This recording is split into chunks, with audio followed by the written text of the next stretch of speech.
All right. Good evening, everybody. Welcome to Torah Tuesday. And I'm going to open up with a word of prayer. Heavenly Father, we thank you for this evening that we can open up your word and learn and study. We ask that you give us ears to hear and eyes to see, that we may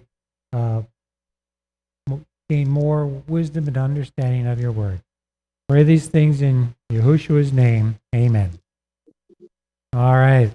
Well, first I wanted to just give everybody a update on my physical status, because today I went down to Tucson and did a stress test.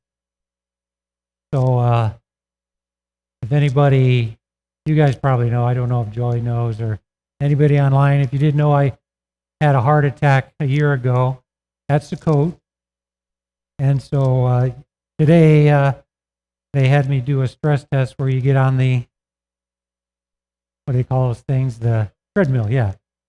It was stressful. So my heart rate, it sits about 50 resting. And that's a little bit on the low side, but it's because of this medication I take. So they wanted me to get it up to 131, and I was thinking, 131? Really? So, okay, so they put me on this treadmill, they hooked me up with all these wires and, and I start out slow, and pretty soon it starts going up, and I see that I hit 100, and I'm like, maybe I'll do it. But then they start cranking it up a little more, and by the third one, I'm practically running. And by then, my legs are really burning, and so I get to 126, and she says, 126, you got 5 more to go. So I just gave it a little bit more, and I topped out at 134, so I made it, and but it was a little bit strenuous, but the cardiologist she was all proud of me, like they're all saying, oh yeah. It took about 10 minutes, yeah, not too long.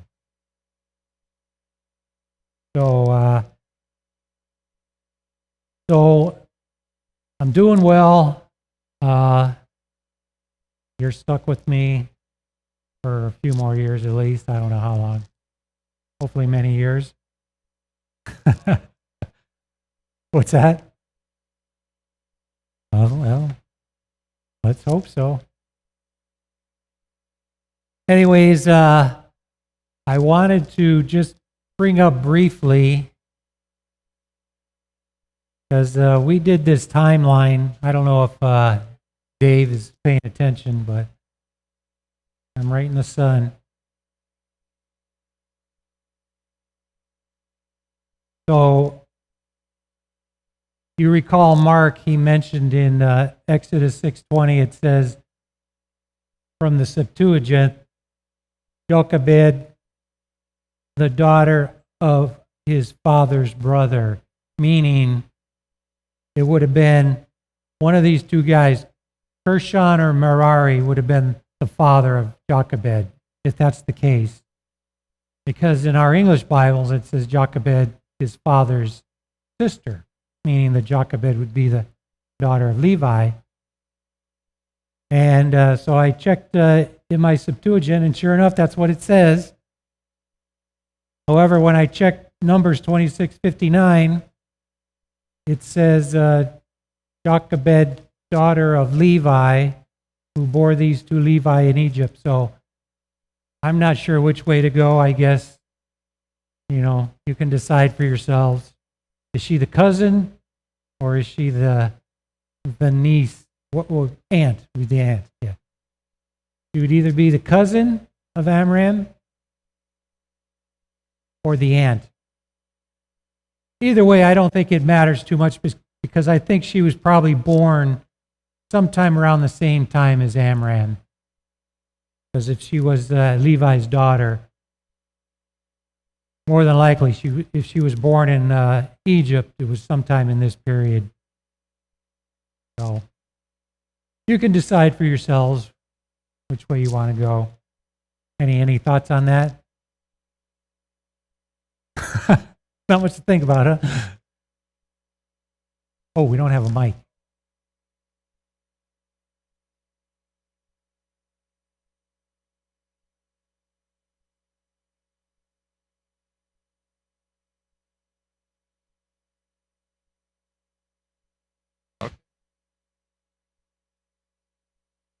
Got it?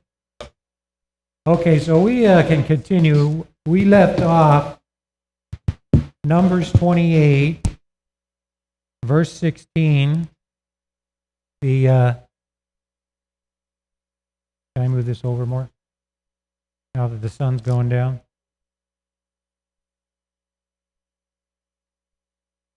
We'll go to the Passover. Okay. So let me read this, the Passover Offering. This is the heading in my Bible, although has more to do with the Feast of Unleavened Bread. On the 14th day of the first month is Yahuwah's Passover, and on the 15th day of this month is a feast. 7 days shall unleavened bread be eaten. On the first day there shall be a holy convocation. You shall not do any ordinary work, but offer a food offering, a burnt offering to Yahuwah, 2 bulls from the herd, 1 ram, 7 male lambs a year old. See that they are without blemish. Also their grain offering of fine flour mixed with oil, 3/10 of an ephah shall you offer for a bull, and 2/10 for a ram. 1/10 shall you offer for each of the 7 lambs, also 1 male goat for a sin offering, to make atonement for you. You shall offer these besides the burnt offering of the morning, which is for a regular burnt offering.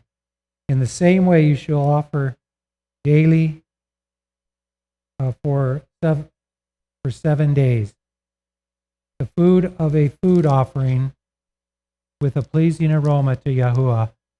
It shall be offered besides the regular burnt offering and its drink offering. And on the 7th day you shall have a holy convocation. You shall not do any ordinary work. So, can you guys see this here? Pretty good. So Passover doesn't really mention the sacrifices of the Passover. Passover's kind of a thing we do in our homes where there is a lamb sacrifice. And Passover is really more or less, I kind of think of it like a moment in time, because in the evening on the 14th, before, you'd want to do it like you see the sun going down, like you'd want to have it before now, right? Because once the sun goes down and it's dark, then you're into unleavened bread. So it tells us now these numbers are the same for pretty much every feast. The monthly, the unleavened bread, Feast of Weeks, Feast of Trumpets, although they diminished the bull by 1 here. So 2 bulls, 1 ram, and 7 male lambs. And then the 3/10 of an ephah of flour, 2/10, 1/10. So all those remain consistent, for each of these feasts. 1 male goat for a sin offering. Now, when I read this, it seems to me that you do this every day. I'm not quite sure about that. Where did I read that? Okay. In verse 24, it says, in the same way you shall offer daily for 7 days. The food for a food offering with a pleasing aroma. Doesn't that seem to say that you would do this offering of 2 bulls, a ram, and 7 lambs every day for 7 days? Kind of seems that way, doesn't it?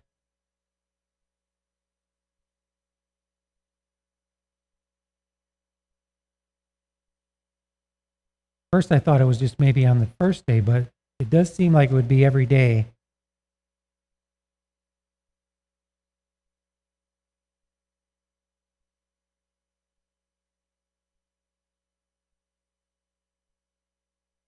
Okay, and besides, doing this, and you got to do your daily sacrifices, and it doesn't mention about the first fruits.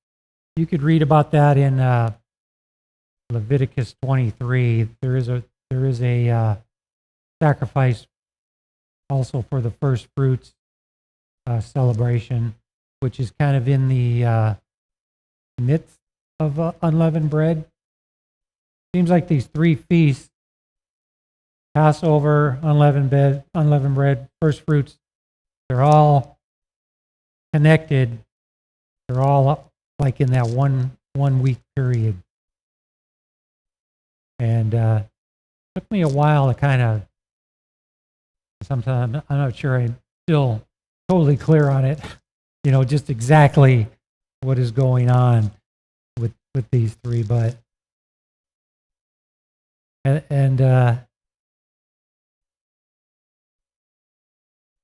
so in the last verse it says, "You shall not do any ordinary work." So what is ordinary work? Is that just like your job, or maybe mowing the lawn or whatever? I don't know if they had lawns out there, but I would think it would just mean like your everyday obligatory duties, right? yeah. I have a question too, Mike.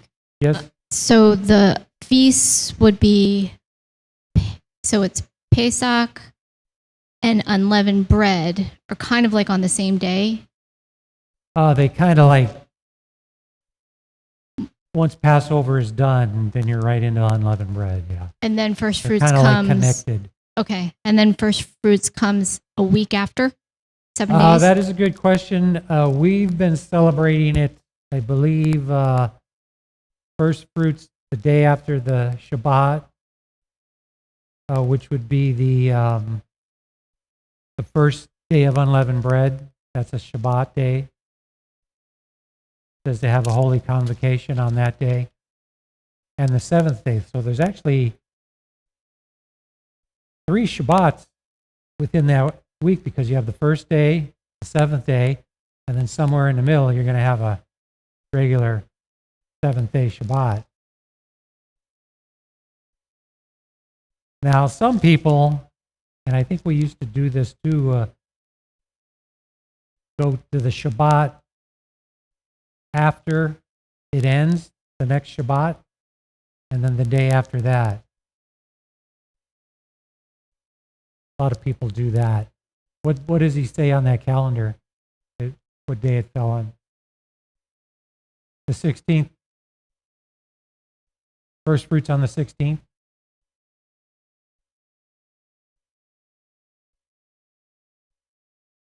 So Passover, according to this calendar, Passover was on the 15th? 14th. Or, yeah, 14th, sorry. Then Unleavened bread starts the 15th. Then unleavened bread starts on the 15th, and then first fruits would be on the 16th. Yeah. Okay. Because it's the day after the Shabbat. Now, people like to argue about, well, which Shabbat are you talking about? Some people say it's the last Shabbat. Some people even say it's the Shabbat that falls, the 7th day Shabbat. So, but we started, I think last year was the first year we did it here, where the first fruits was the 16th. I'm going to see what it says in the Septuagint here. If it says anything different. So where are we at? 29:12.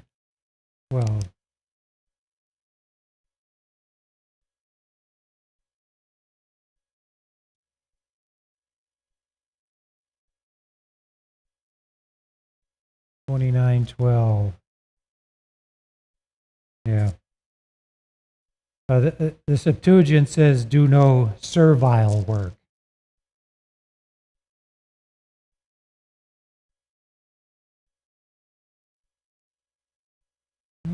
Pretty much the same. Okay. All right. Well, let's continue here. Where did we read up to? There's actually a lot here. Okay, with verse 26. Now, I noticed I was going to ask Mark tonight, but he's not going to be here. But about that, he had a chart showing 7 feasts with where the trumpets was in the middle, and then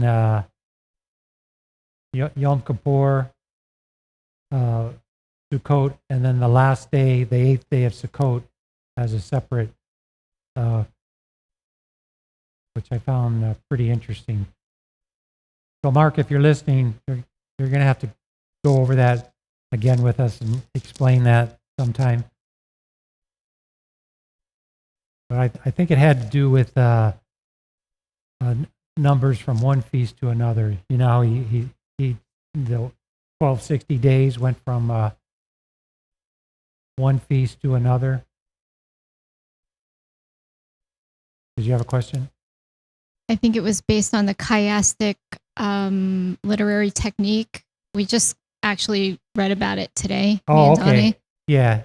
where the Feast of Trumpets was in the middle, and then there was 4. Was it 4? 4 to the left and 4 to the right. Oh, Trumpets would have been in the middle. There have been 3 and 3. But I think it was, I can't remember. Anyways, we'll find that out. So, offering for the Feast of Weeks. On the day of the first fruits, when you offer a grain offering of new grain to Yahuwah at your Feast of Weeks, you shall have a holy convocation. You shall not do any ordinary work, but offer a burnt offering with a pleasing aroma to Yahuwah. 2 bulls from the herd, 1 ram, 7 male lambs a year old, also their grain offering of fine flour, mixed with oil, 3/10 of an ephah for each bull, 2/10 for 1 ram, 1/10 for 7 lambs, with 1 male goat to make atonement for you. Besides the regular burnt offering, its grain offering you shall offer them, and their drink offering. See that they are without blemish.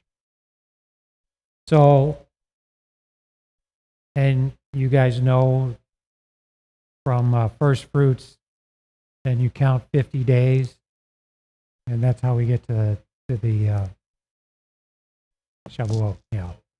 Huh? Yeah, Shavuot.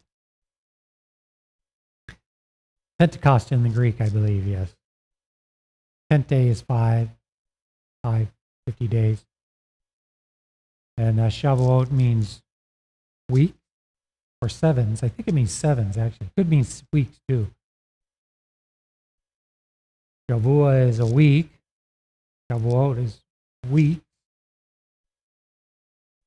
So you count 7 weeks and then the 50th day, which is similar to how you would count the Jubilees, right? You count 7 sevens of years. You have a Shemitah year, and then 7 of those, 49 years, and then on the 50th year is a Jubilee year. Now, I think the Jubilee year is actually the 5th or the first year of the next cycle. That's the way I understand it. So that you keep these sevens in order. I could be wrong, though. If I'm wrong, somebody let me know. Because sometimes I get confused which way to go with that. I've heard it both ways.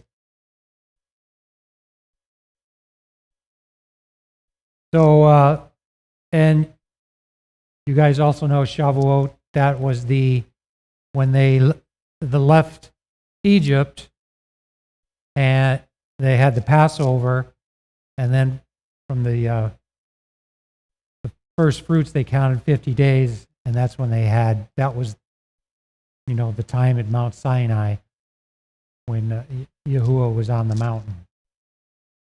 So that was exactly 50 days from that time. So that was the first Shavuot. Okay. So let's move on to Feast of Trumpets, which we just celebrated. On the first day of the 7th month, you shall have a holy convocation. You shall not do any ordinary work. It is a day for you to blow the trumpets. And you shall offer a burnt offering for a pleasing aroma for Yahuwah. 1 bull from the herd, 1 ram, 7 male lambs, a year old without blemish. Also their grain offering of fine flour mixed with oil, 3/10 of an ephah for the bull, 2/10 for the ram, and 1/10 for each of the 7 lambs. 1 male goat for a sin offering to make atonement for you. Besides the burnt offering of the new moon and its grain offerings, the regular burnt offerings and its grain offerings, and their drink offerings according to the rule for them for a pleasing aroma, a food offering to Yahuwah. So it's also a new moon. So he tells us to include, offerings for the new moon, and then all your regular offerings. And so we just left Shavuot. So the trumpets, now, it's the same. The only difference now, just 1 bull instead of 2. Still 1 ram and 7 lambs. And the amounts of the ephah of flour remain the same. And any thoughts about trumpets? Did you guys have a good time? It's a lot of fun, huh? Blowing the trumpets, spooking the neighborhood. It was like, what? Well, the blowing of the shofar, it's meant, it was for coronation of kings, times of war. And I was told by Kurt that it will scare away any, demonic entities. They don't like it. So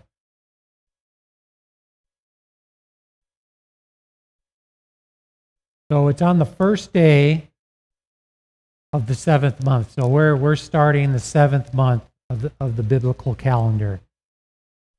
Pesach and unleavened bread, all that first month. So we go 1 through 7, and just like we noted the hours in a day are the 1 through 7. It's the same with the months, 1 through 7 months, and so everything is like based on 7, and you have 7 hours a week, which is 7. A week of 7 weeks of weeks, or what is it? 7 weeks equals the Omer for the Shavuot, and then 7 years of weeks. Sure, I'm saying that right. 7 years. That's a week of years. Okay, so 7 weeks of years, and that equals 1 jubilee. So I've always thought I've always, not always, but I've had this thought about how 7 kind of even were created in a sense, kind of like our lives are based on 7. Seems like every 7 years is like a next step that you take in your life. Like 1 through 7, you're a child. 7 through 14, you're in that preteen range. 14 through 21, you're in that teen, pre-adult era. 21 through 28, now you're an adult, and you're young and you think you can do anything. Like Donnie, you think you're 12 years old. 28 through 35, you're starting to think like, man, I'm starting to put on a few pounds here. What's going on? You're entering that middle age, but it just seems like every 7 years is like a stage of your life. And I believe personally that that's how Yahuwah kind of set it up so that we would, because in our culture, we go by decades, right? I'm in my 20s, I'm in my 30s, But I think the 7s work better. So let's read on. We just read about trumpets, right? And Day of Atonement.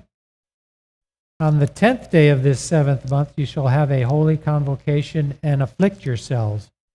You shall do no work, but you shall offer a burnt offering to Yahuwah, a pleasing aroma, 1 bull from the herd, 1 ram, 7 male lambs a year old.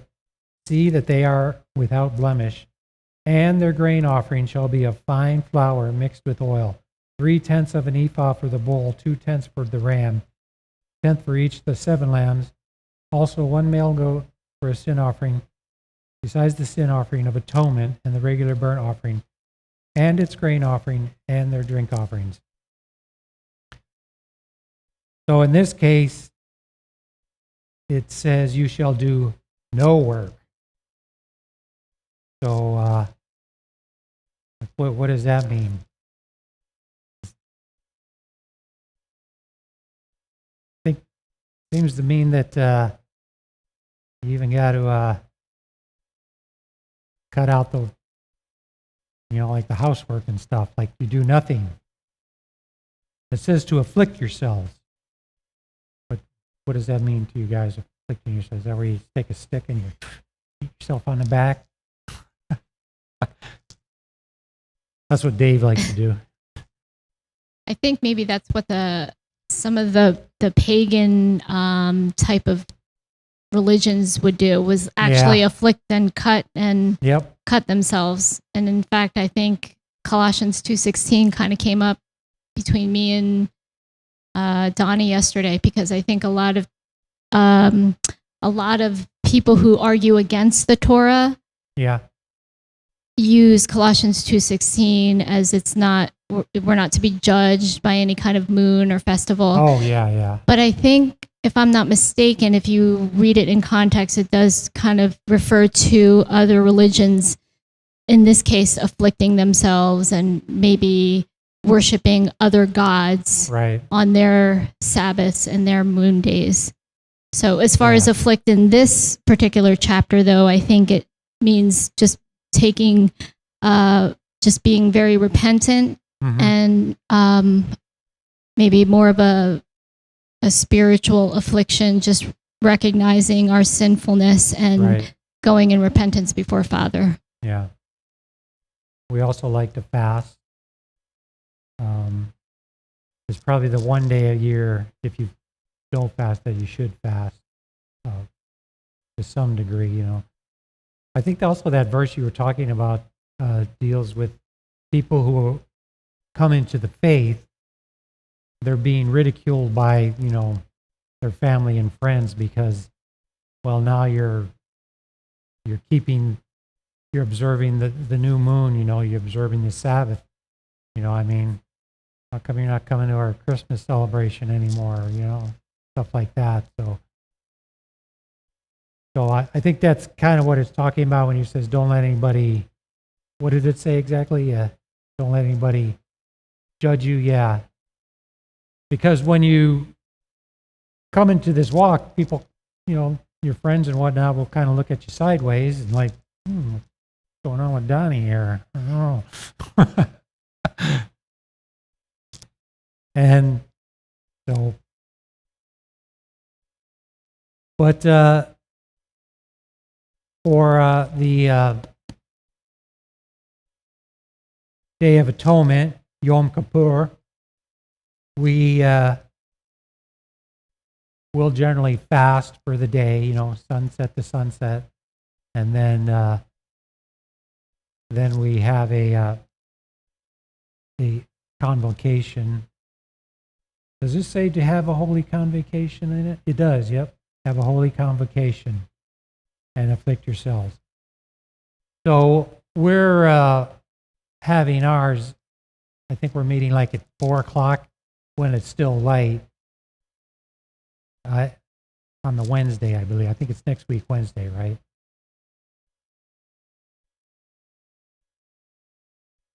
Yeah, you start the fast on Tuesday. So next week at this time, we'll be here and we'll be starting Yom Kippur. Oh, Dave just handed me a thing with 2022 appointed times. 1, 2, 3, 4, 5, 6, 7.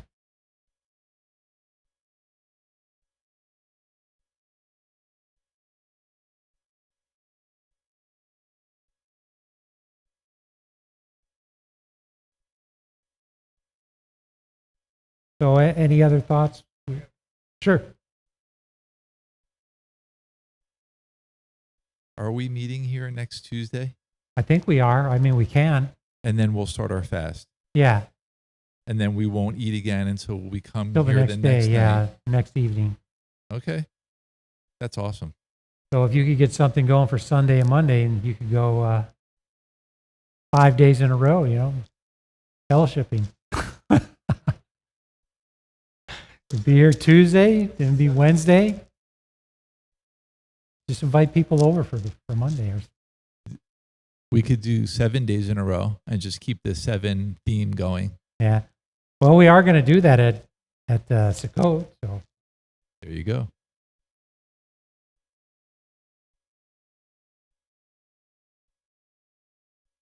and well, Wednesday is the Holy Convocation.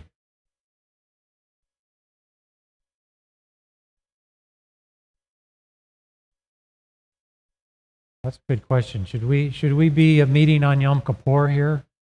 Because we're kind of right. Yeah.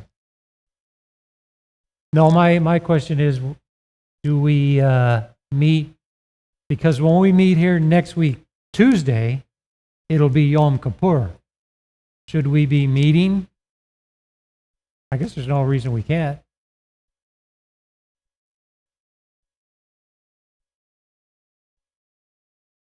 I don't know.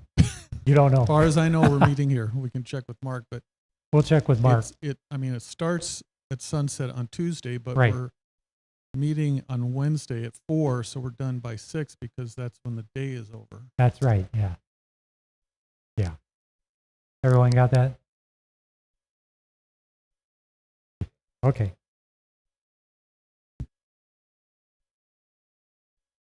Well, we meet at 4 for the Holy Convocation while it's still sunlight. Yes.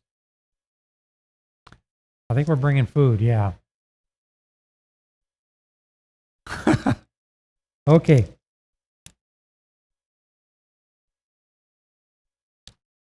So lastly, we have the Feast of Booths, or Tabernacles, or Sukkot. On the 15th day of the 7th month, you shall have a holy convocation. You shall not do any ordinary work, and you shall keep a feast to Yahuwah 7 days. And you shall offer a burnt offering, a food offering with a pleasing aroma to Yahuwah. 13 bulls from the herd, 2 rams, 14 male lambs, a year old. They shall be without blemish, and their grain offering of fine flour mixed with oil, 3/10 of an ephah for each of the 13 bulls, 2/10 for each of the 2 rams, and 1/10 for each of the 14 lambs. Also 1 male goat for a sin offering, besides the regular burnt offering, its grain offerings, and its drink offerings. So that's on the first day. On the second day, 12 bulls from the herd, 2 rams, 14 male lambs, a year old, without blemish, with the grain offering and the drink offering for the bulls, for the rams, for the lambs, in the prescribed quantities. Also 1 male goat for a sin offering, besides the regular burnt offering and its grain offering, and their drink offering. On the third day, 11 bulls, 2 rams, 14 male lambs, a year old, without blemish, with the grain offering and the drink offering for the bulls, for the rams, for the lambs, and the prescribed quantities. Also 1 male goat for a sin offering, besides the regular burnt offerings and its grain offerings and its drink offerings. On the fourth day, 10 bulls, 2 rams, 14 male lambs, a year old, without blemish, the grain offering, drink offering for the bulls, for the rams, for the lambs, and the prescribed quantities. Also 1 male goat for a sin offering, besides the regular burnt offering, grain offering, and its drink offering. On the fifth day, 9 bulls, 2 rams, 4 male lambs, a year old, without blemish, with the grain offering and the drink offering for the bulls, for the rams, for the lambs, and the prescribed quantities. Also 1 male goat for a sin offering, besides the regular burnt offering and its grain offering and its drink offering. On the sixth day, 8 bulls, 2 rams, 14 male lambs, a year old, without blemish, with the grain offering and the drink offering for the bulls, for the rams, and for the lambs, in the prescribed quantities. Also 1 male goat for a sin offering, besides the regular burnt offering, its grain offering, and its drink offerings. On the seventh day, 7 bulls, 2 rams, 14 male lambs, a year old, without blemish, with the grain offering and the drink offering for the bulls, the rams, and the lambs, the prescribed quantities. Also 1 male goat for a sin offering. Also the male regular burnt offering, its grain offering, and its drink offering. So that's day 1 through 7. And as you can see, each day is 2 rams, 14 lambs.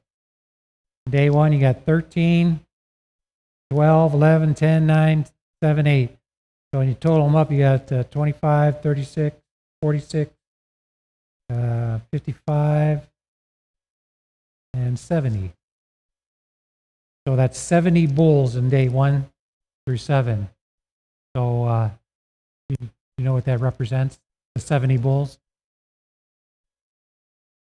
70 bulls for 70 nations.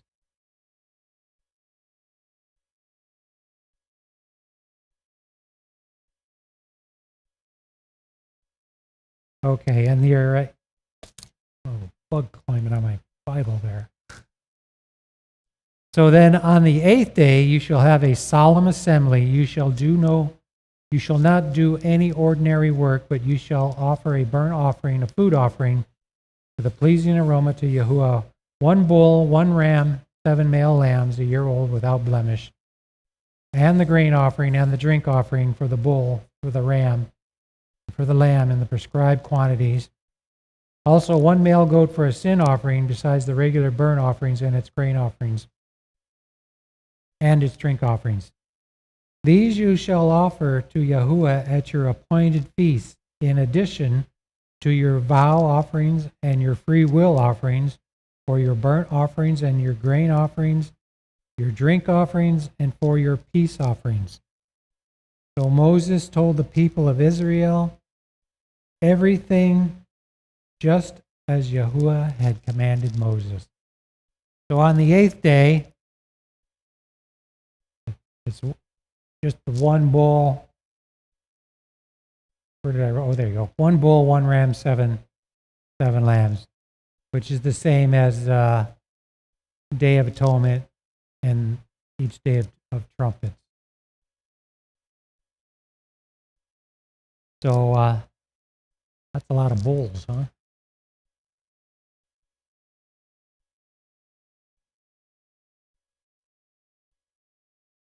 So it says at the end that these are for your appointed feasts. So is he mentioning anything that you don't have to observe these feasts anymore? Now, obviously, we're not going to be sacrificing all these bulls and rams and lambs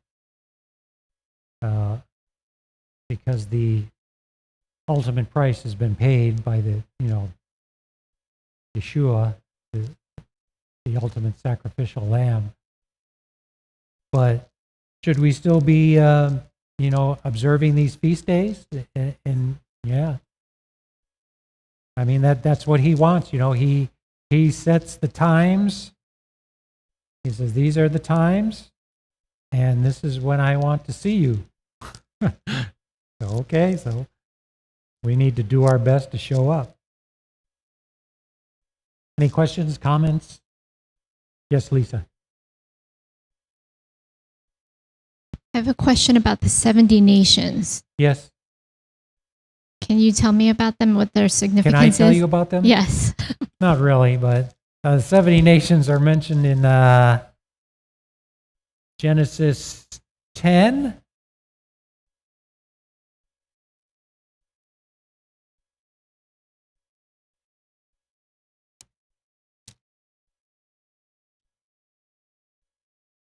And I would have to study that out.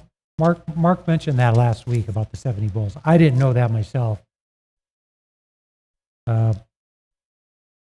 Genesis 10, it talks about the 70 nations. It doesn't, people have counted it up, and apparently there are 70 nations. And supposedly there are also 70 languages in the world. Yes. Well, in Deuteronomy 32, the Exodus incident, not the Exodus, the Tower of Babel, when Yahweh sent the people away, confused the languages and sent the people away, Yeah. they were divided up into 70 nations. Yeah. And they were assigned, there were 70 divine council groups that were assigned over, there was one group over each nation, and they were assigned to shepherd them and eventually point them back to Yahweh. But of course they rebelled and they took all the worship for themselves and kind of made a mess of things, but they still shepherded these people to create the nations.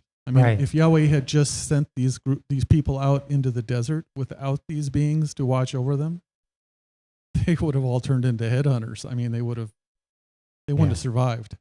Yeah. These divine council groups over each state, they taught them architecture and math and astronomy and agriculture and everything you can possibly think of. They learned it from these beings that looked over them. And right. Even today, virtually every nation, they still have this tradition that the sky gods came down and are responsible for their civilization. Right. And I've got this all in a presentation I'm doing on Tuesday night at Sukkot. Direct all your questions to Ward. Actually, he does like he says, a presentation on it. I think, didn't you say you're going to do it at Sukkot? Yeah, on Tuesday night. Sukkot. On that subject, right? That's part of it. Part of it, yeah. Yeah, it's pretty fascinating stuff, really. In Daniel, it talks about the prince of Persia, and Michael being the prince of Israel. So these beings that Ward's talking about, they're like, they're spiritual entities. Just powers, principalities, and it's real stuff. Most people, and a lot of times we're just not aware of it. Just the spiritual presence in this world. But it is definitely there. Thank you. Anything else? Did you? Okay. You want you to ask it? Okay, for the Feast of Pesach and the other feasts, is it a requirement to eat lamb? Is it a requirement to To eat eat lamb? I lamb. think on Pesach, lamb is the traditional, but I think for this, any Pesach I've gone to, they've also had beef. I believe. Yeah. And I don't know if it's required to actually butcher your own lamb. I don't think it is. Some people do that.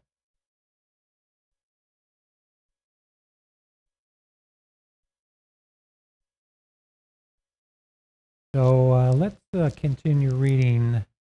We'll get through chapter 30 here. Has anybody had anything else? Men and Vows, chapter 30.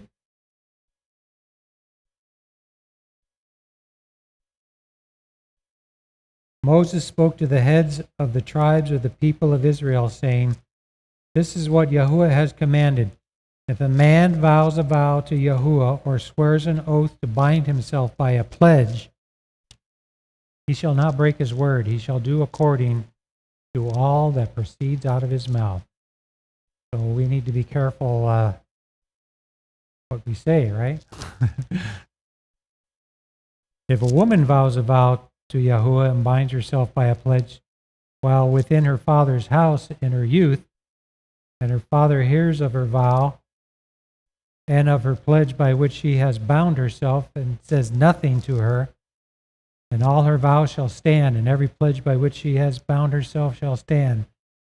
But if her father opposes her on the day that he hears of it, no vow of hers, no pledge by which she has bound herself shall stand, and Yahuwah will forgive her because her father opposed her.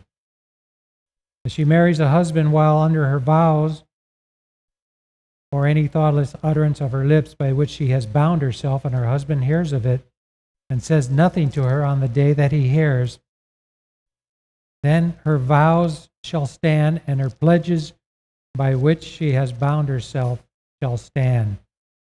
But if on the day that her husband comes to hear of it, he opposes her, then he makes void her vow that was on her, and the thoughtless utterance of her lips by which she bound herself, and Yahuwah will forgive her. But any vow of a widow or of a divorced woman, anything by which she has bound herself shall stand against her.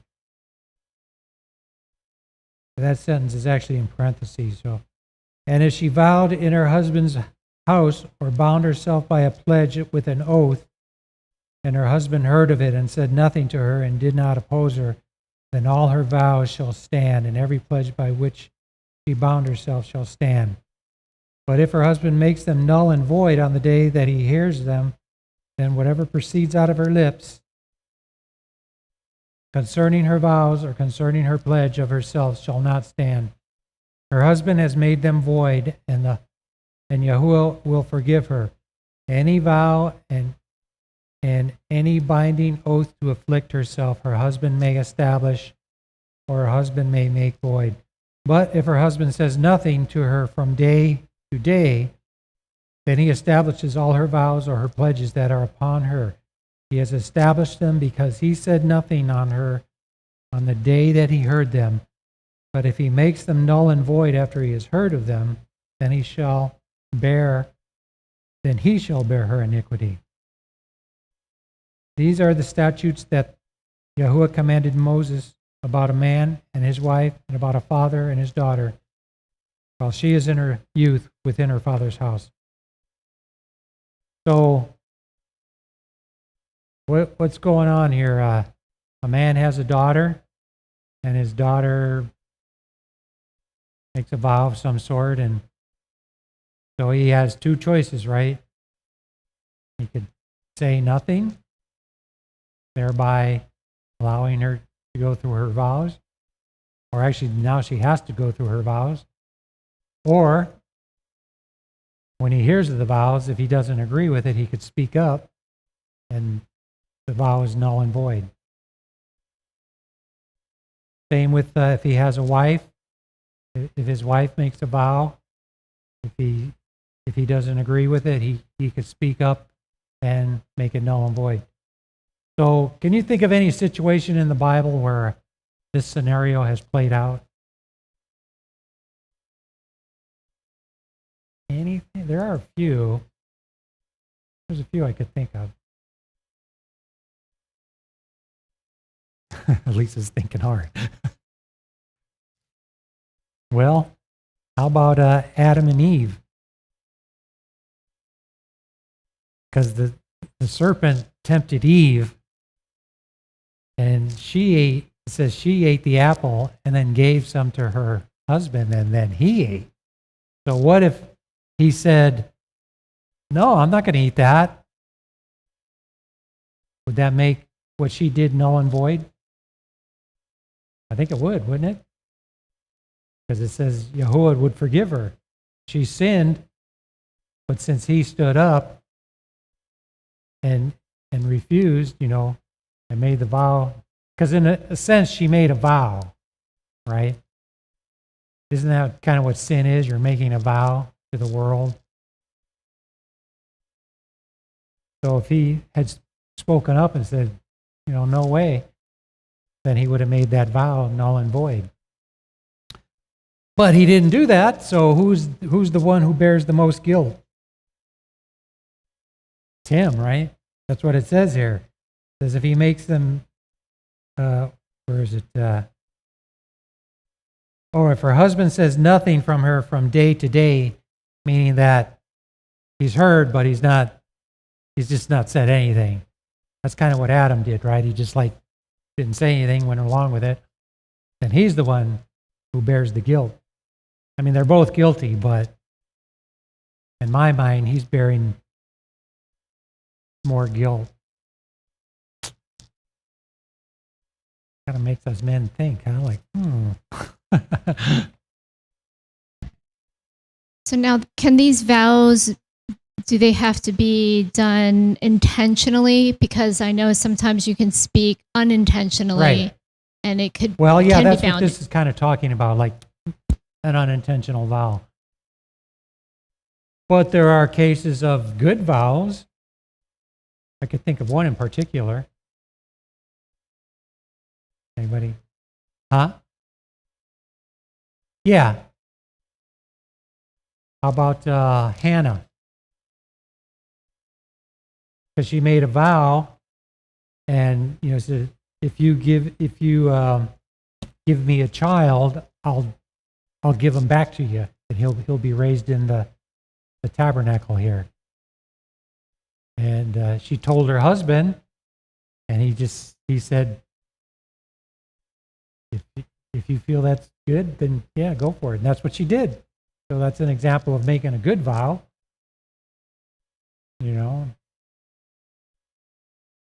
So yeah, we really have to just be careful of what comes out of our mouths. I mean,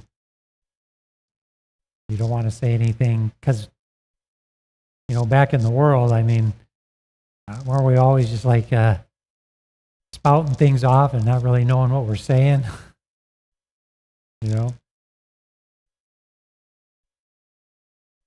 So a woman, in a sense, can have a man as a covering, and that's kind of how Yahuwah created the relationship. But who will cover the man? Yeah, you're right. Is Yeshua.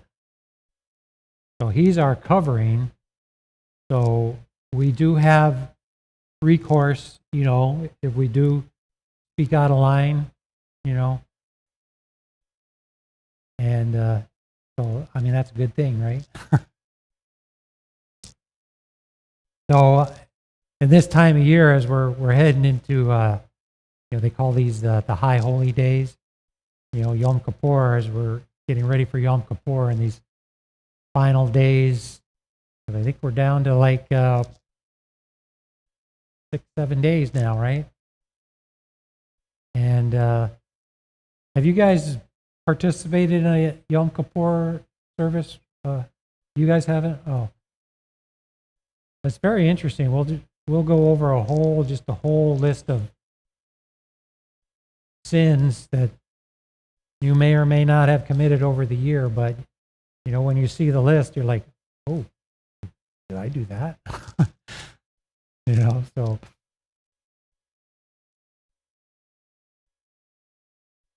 Anyways, we got about 5 minutes, unless there's anything anybody else wants to say.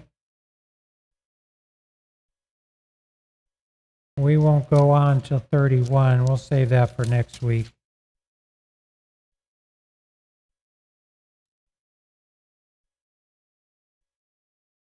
Which deals with the vengeance on Midian.